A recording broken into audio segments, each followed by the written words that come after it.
आत्मा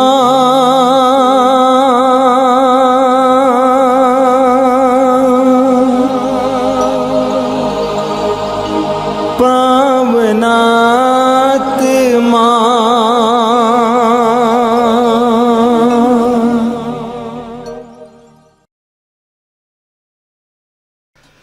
पिता और पुत्र और पवित्र आत्मा के नाम पर आमीन। ख्रिस्त में मेरे प्यारे भाई और बहनों, पवित्र आत्मा के आदर में नवेना का पहला दिन में मैं आप सबका हार्दिक स्वागत करता हूं।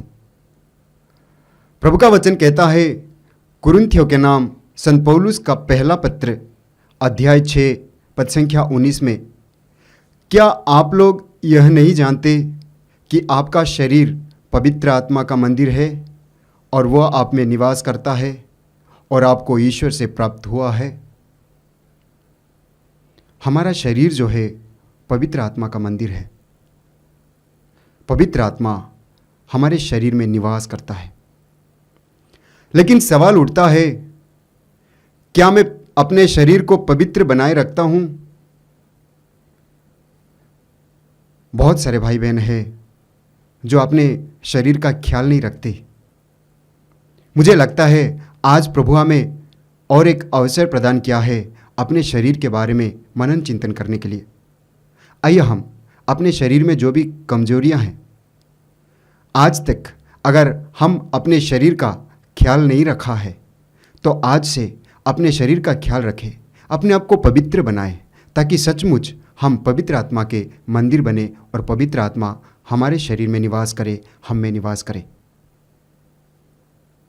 आइए हम पवित्र आत्मा के आदर में एक गीत गाएं।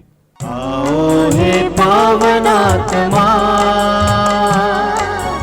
अग्नि स्वरूपा प्रभु।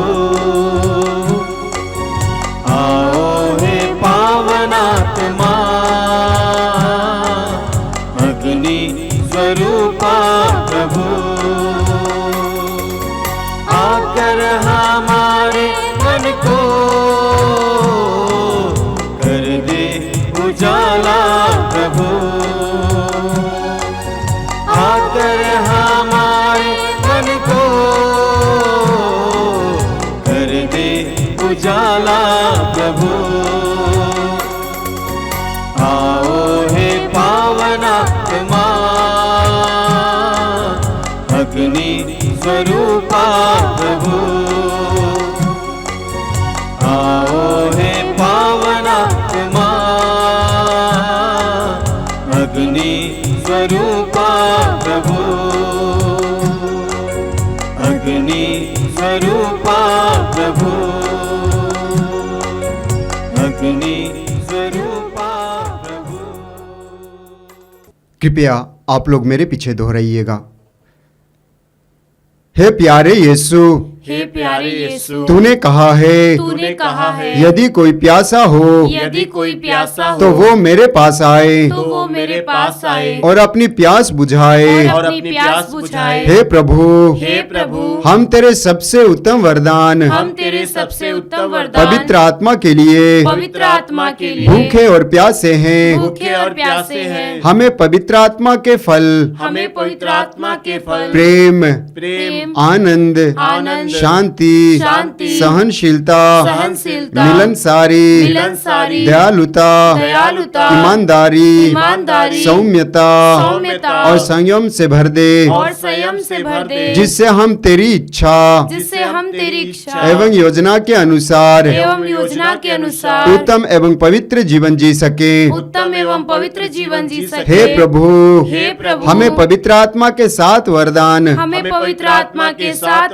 प्रज्ञा, बुद्धि, सुमति, धैर्य, ज्ञान, भक्ति, ईश्वर पर श्रद्धा दे, ताकि हम पवित्रता में बढ़ते हुए यीशु की तरह बन सके।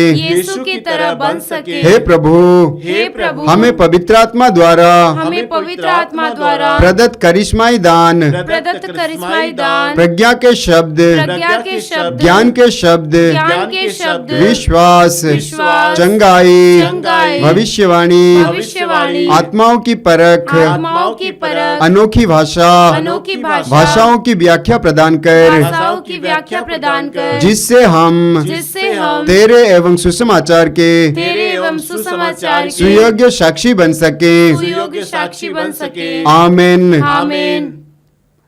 आपका अनुवाक्य होगा, हे पवित्र आत्मा आ, हे पवित्र आत्मा आ, मेरे हृदय के तनाव को निकाल कर मुझे विश्राम देने, हे पवित्र आत्मा आ, मेरे हृदय की चिंता को निकाल कर मुझे भरोसा देने, हे पवित्र आत्मा आ, मेरे हृदय के भय को निकाल कर मुझे धैर्य देने, हे पवित्र आत्मा आ, मेरे हृदय की चोटों को निकाल कर मुझे कृपा की मधुरता देने, हे पवित्र आत्मा आ, मेरे हृदय के ठंडेपन को निकाल कर मुझे प्रेम का ताप देने, हे पवित्र आत्मा आ, मेरे हृदय के दुख को निकाल कर मुझे आनंद देने, हे पवित्र आत्मा आ, मेरे हृदय की घृणा को निकाल कर मुझे अनुकंपा देने, हे पवित्र आत्मा आ, मेरे हृदय की निराशा को निकाल कर मुझे आशा देने, हे पवित्र आत्मा आ, मेरे हृदय के घमंड को निकाल कर मुझे नम्रता देने, हे पवित्र आत्मा आ, मेरे हृदय के स्वार्थ को निकाल कर मुझे पवित्रता देने, हे पवित्र आत्मा आ, मेरे हृदय के क्रोध को निकाल कर मुझे शीतलता देने,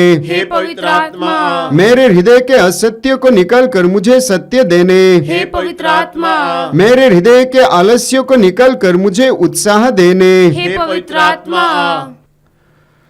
हम प्रार्थना करें।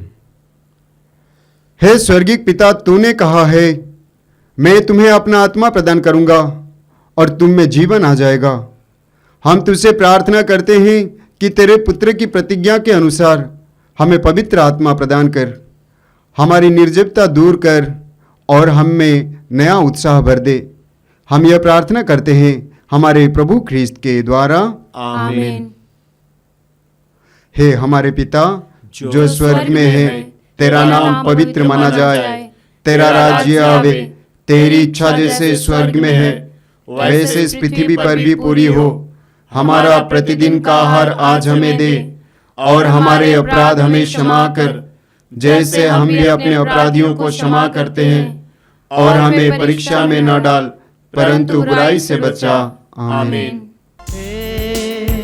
पावन आत्मा आजा मन में मेरे, पावन आत्मा आजा मन में मेरे, हे पावन आत्मा आजा दिल में मेरे, पावन आत्मा आजा दिल में मेरे, हे पावन आत्मा आजा मन में मेरे, पावन आत्मा आजा मन में मेरे, हे पावन आत्मा आजा दिल में मेरे, पावन आत्मा आजा दिल में मेरे, जीवन दाता आत्मा तू, शक्ति दाता आत्मा तू, जीवन दाता आत्मा तू, शक्ति दाता आत्मा तू, जीवन दाता आत्मा तू, शक्ति दाता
दाता आत्मा तू आजा मेरे दिल में आ। वरदान दाता आत्मा तू आजा मेरे दिल में आ। हे पावन आत्मा आजा मन में मेरे। पावन आत्मा आजा दिल में मेरे। हे पावन आत्मा आजा मन में मेरे। हे पावन आत्मा आजा दिल में मेरे। आइए हम प्रार्थना करें। हे दयालु पिता, हम तुझे धन्यवाद देते हैं आज के सुंदर दिन के लिए,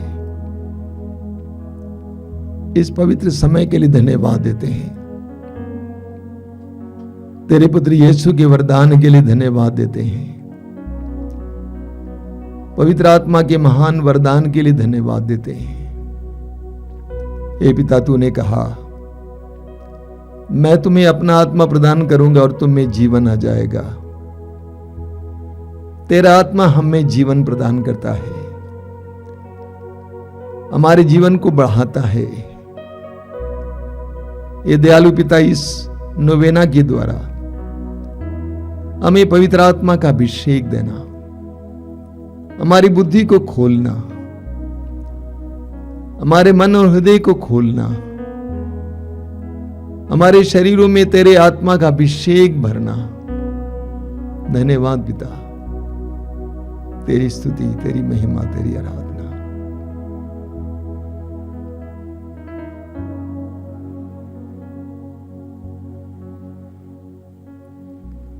अपनी आंखें खोलिए मेरे प्रिय भाई और बहनों। आज से हम पवित्र आत्मा के आदर में नोवेना शुरू कर रहे हैं। जब 2020 में पहली बार हमारे चैनल के द्वारा पवित्र आत्मा के आदर में नोवेना शुरू किए, प्रसारित किए, तो कई लोगों ने कहा कि उनको मालूम नहीं था कि पवित्र आत्मा के आदर में भी नोवेना होता है। हालांकि नोवेना होता रहा है, लेकिन अधिकतर करिश्माई लोगों के बीच, करिश्माई दलों में और करिश्माई केंद्रों में होता था। आज मैं प्रभु को धन्यवाद देता हूं कि बड़ी संख्या में लोग इस नोवेना में भाग ले रहे हैं। मैं आपसे अनुरोध करूंगा कि इस नोवेना में जरूर भाग लेंगे। यह पवित्र आत्मा के अभिषेक के लिए एक सुंदर माध्यम है। अधिक से अधिक लोगों को इस नोवेना के बारे में बताइए और भक्तिपूर्वक इस नोवेना में भाग लीजिए। आने वाले दिनों में हम पवित्र आत्मा के फल के बारे में मनन चिंतन करेंगे। पवित्र आत्मा के फल के बारे में, यानी पवित्र आत्मा का अभिषेक प्राप्त करने से हमारे अंदर क्या फल दिखाई देगा, इसके बारे में मनन चिंतन करेंगे। देखिए, संत पौलुस हमें सिखाते हैं कि हम दो प्रकार का जीवन जी सकते हैं। एक है शरीर के अनुसार जीवन या शरीर से प्रेरित जीवन, और दूसरा है पवित्र आत्मा के अनुसार जीवन या आत्मा से प्रेरित जीवन। शरीर के अनुसार जीवन का मतलब मात्र इस हाड़ मांस से नहीं है, बल्कि भौतिकता का जीवन, भौतिक जीवन, सांसारिक जीवन। और दूसरा है आत्मा के अधीन जीवन या आध्यात्मिक जीवन। रोमियों के पत्र के अध्याय 8 उसके वाक्य 5 और 6 में संत पौलुस कहते हैं, जो शरीर की वासनाओं से संचालित हैं वे शरीर की बातों की चिंता करते हैं और इसका परिणाम मृत्यु है। शब्दों को ख्याल करना। पौलुस कहते हैं जो शरीर की वासनाओं से संचालित हैं वे शरीर की बातों की चिंता करते हैं और इसका परिणाम मृत्यु है। जो आत्मा से संचालित हैं वे आत्मा की बातों की चिंता करते हैं और इसका परिणाम जीवन और शांति है। और गलातियों के पत्र के अध्याय 5 में उसके वाक्य 17 में पौलुस कहते हैं, शरीर तो आत्मा के विरुद्ध इच्छा करता है और आत्मा ईश्वर शरीर के विरुद्ध, ये दोनों एक दूसरे के विरोधी हैं। इसलिए आप जो चाहते हैं वही नहीं कर पाते हैं। हमारे अंदर ये द्वंद्व चल रहा है, ये युद्ध चल रहा है, शरीर और आत्मा के बीच का द्वंद्व युद्ध। शरीर कुछ कहता है, आत्मा कुछ और कहता है। जो शरीर के अनुसार जीवन जीता है उसके अंदर क्या क्या फल देखने को मिलेंगे, पौलुस कहते हैं गलाती अध्याय 5 वाक्य 19 से, शरीर के कुकर्म प्रत्यक्ष हैं, अर्थात व्यभिचार, अशुद्धता, लंपटता, मूर्ति पूजा, जादू टोना, बैर, फूट, ईर्ष्या, क्रोध, स्वार्थपरता, मनमुटाव, दलबंदी, द्वेष, मतवालापन, रंगरेलियां और इस प्रकार की और बातें। जो शरीर के अनुसार जीवन जीते हैं, शरीर से प्रेरित होकर जीवन जीते हैं, भौतिकवादी जीवन जीते हैं, सांसारिकता की जीवन जीते हैं, उनमें ये सारी बातें देखने को मिलेंगी। ठीक इसके विपरीत पौलुस कहते हैं, परंतु वाक्य 22 और 23, परंतु आत्मा का फल है प्रेम, आनंद, शांति, सहनशीलता, मिलनसारी, दयालुता, ईमानदारी, सौम्यता और संयम। 9 है। प्रेम, आनंद, शांति, सहनशीलता, मिलनसारी, दयालुता, ईमानदारी, सौम्यता और संयम। वचनों का ख्याल करना। पौलुस कहते हैं परंतु आत्मा का फल है, हालांकि 9 है, पौलुस कहते हैं आत्मा का फल। जिस तरह कई फाक होते हैं संतरे में, उसी तरह एक फल के सब हिस्सा है। जिस व्यक्ति के अंदर पवित्र आत्मा क्रियाशील है, जो पवित्र आत्मा के अधीन जीवन जीता है, उसके अंदर ये सारा फल देखने को मिलेगा, एक एक फल देखने को मिलेगा। आज से हम इन फलों पर मनन चिंतन करेंगे। पहला है प्रेम। प्रेम, बाइबल कहती है कि ईश्वर प्रेम है। ईश्वर ने मनुष्य को अपना प्रतिरूप बनाया। हमारे हृदय प्रेम के लिए बनाए गए हैं। यही कारण है कि प्रेम हमारी मौलिक आवश्यकता है। हम सभी को प्रेम चाहिए, हमें लेने की आवश्यकता है और देने की भी आवश्यकता है। तो आप कहेंगे मैं तो प्रेम करता हूं, अपने बच्चों से प्रेम करता हूं, अपने भाई बहनों से प्रेम करता हूं, पड़ोसियों से प्रेम करता हूं। हमारा प्रेम नैसर्गिक प्रेम है, सामान्य प्रेम है। पवित्र आत्मा के फल प्रेम में फर्क है। हम मत्ती के सुसमाचार के अध्याय 5 में पढ़ते हैं। मत्ती का सुसमाचार अध्याय 5 उसकी 46 से हम पढ़ेंगे। प्रभु यीशु स्पष्ट शब्दों में कहते हैं, यदि तुम उन्हीं से प्रेम करते हो जो तुमसे प्रेम करते हैं, तो पुरस्कार का दावा कैसे कर सकते हो? क्या नाकेदार भी ऐसा नहीं करते? और यदि तुम अपने भाइयों को ही नमस्कार करते हो, तो क्या बड़ा काम करते हो? क्या गैर यहूदी भी ऐसा नहीं करते? इसलिए तुम पूर्ण बनो जैसे तुम्हारा स्वर्गीय पिता पूर्ण है। प्रभु कहते हैं कि जो तुम्हें प्रेम करते हैं उनको प्रेम करते हो, तो कौन सी बड़ी बात है? ये तो संसार में होता है। अपने वर्ग के लोगों से प्रेम करना, अपने वर्ण के लोगों से प्रेम करना, अपने रिश्तेदारों से प्रेम करना, अपने ही लोगों से प्रेम करना, ये तो सर्वत्र होता है। पवित्र आत्मा का फल प्रेम अलग है। जो हमें दुख देते हैं, जो हमें लगता है कि हमारे प्रेम के योग्य नहीं है, उनको प्रेम करना, ये पवित्र आत्मा का फल है। हमें एक सुंदर उदाहरण मिलता है कोरिन्थियों के पहले पत्र के अध्याय 13 में। उदाहरण नहीं, वर्णन मिलता है पवित्र आत्मा के प्रेम का वर्णन। वाक्य 4 से 6 क्या लिखा हुआ है? प्रेम सहनशील और दयालु है। ये पवित्र आत्मा का फल है। प्रेम सहनशील और दयालु है। प्रेम ना तो ईर्ष्या करता है, न डींग मारता, न घमंड करता है। प्रेम अशोभनीय व्यवहार नहीं करता, वह अपना स्वार्थ नहीं खोजता। प्रेम ना तो झुंझलाता है और न बुराई का लेखा रखता है। वह दूसरों के पाप से नहीं बल्कि उनके सदाचरण से प्रसन्न होता है। वाक्य 7, वह सब कुछ ढाक देता है, सब कुछ पर विश्वास करता है, सब कुछ की आशा करता है और सब कुछ सह लेता है। ये पवित्र आत्मा का फल प्रेम है। जब हमारे अंदर पवित्र आत्मा क्रियाशील हो जाएगा तो हमारे अंदर ये प्रेम देखने को मिलेगा। मैंने कहा बाइबल कहती है ईश्वर प्रेम है और पवित्र आत्मा ईश्वर का आत्मा है। पवित्र आत्मा प्रेम का आत्मा है। जब पवित्र आत्मा हम में क्रियाशील होता है, हम पवित्र आत्मा के अधीन होते हैं, तो ईश्वरीय प्रेम हम में नजर आता है, झलकता है, देखने को मिलता है।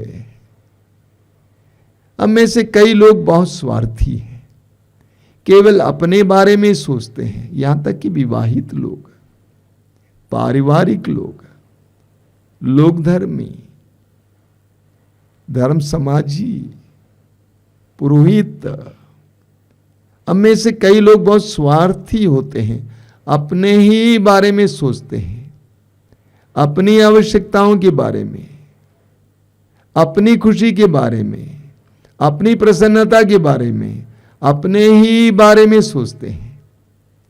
हम में से कई लोग सेल्फ सेंटर्ड हैं, स्वकेंद्रित हैं, यानी वे जो कुछ करते हैं वे अपने लिए ही करते हैं।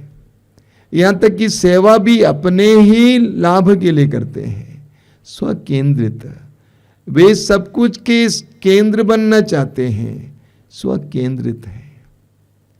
हम में से कई लोग दूसरों को क्षमा नहीं कर पाते हैं, विद्वेष बनाए रखते हैं, दूसरों को हरगिज क्षमा नहीं कर पाते। क्या मतलब इसका? हमारे अंदर पवित्र आत्मा की क्रियाशीलता की कमी है। जब पवित्र आत्मा हम में आएगा, हम प्रेमी हो जाएंगे, हम दूसरों के बारे में सोचेंगे, हम आसानी से दूसरों को क्षमा करेंगे। आइए हम प्रार्थना करें, प्रभु से प्रार्थना करें कि प्रभु तेरे सानिध्य से मुझे भरना। पवित्र आत्मा से प्रार्थना कीजिए, पवित्र आत्मा मेरे जीवन में आना, मेरे परिवार में आना। मैं जानता हूं और महसूस करता हूं कि मैं कितना स्वकेंद्रित हूं, कितना स्वार्थी हूं, अपने ही बारे में सोचता हूं, अपने ही लाभ के लिए सब कुछ करता हूं। मैं दूसरों को क्षमा नहीं कर पाता हूं। मेरे अंदर कई दिन पुराना विद्वेष है। आइए पवित्र आत्मा मेरे इस खाली हृदय को अपने प्रेम से भरिए।